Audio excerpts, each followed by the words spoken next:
Bonjour bien-aimés frères et sœurs, bonjour peuple du Seigneur, que Dieu nous bénisse, bon et excellent dimanche à tous. Ce matin nous parlons de la décision et du choix, car nous avons le pouvoir de décider dans notre vie. Que toute la gloire revienne à Dieu pour la vie que nous avons en Jésus-Christ, sa grâce et sa présence magnifique qui comble nos vies tous les jours. Dans le livre de Jean, le chapitre 10, le verset 18, la Bible déclare « Personne ne l'enlève, mais je la donne de moi-même ». Jésus parlait de sa vie. J'ai le pouvoir de la donner et j'ai le pouvoir de la reprendre. Tel est l'ordre que j'ai reçu de mon Père. Or, si nous sommes enfants, nous sommes aussi héritiers, héritiers de Dieu et co-héritiers de Christ. Et si toutefois nous souffrons avec lui afin de prendre aussi part à sa gloire, cela voudrait dire que le Père nous a dotés des mêmes privilèges que trop oser de dire que nous sommes égaux avec Jésus. Romains 8, le verset 14.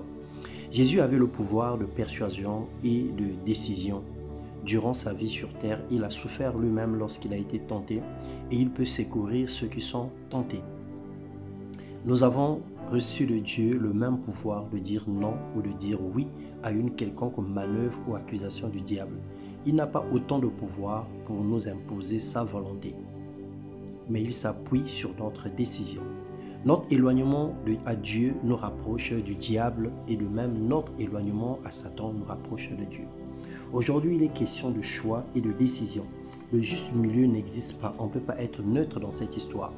On ne peut pas servir deux maîtres à la fois, ni servir Dieu avec notre caractère ou avec nos coutumes.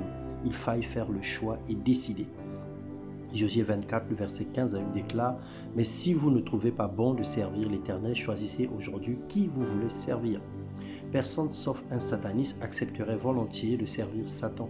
Et pourtant, nos actes et nos comportements démontrent que certains d'entre nous sont les esclaves du mal et serviteurs ignorés de Satan.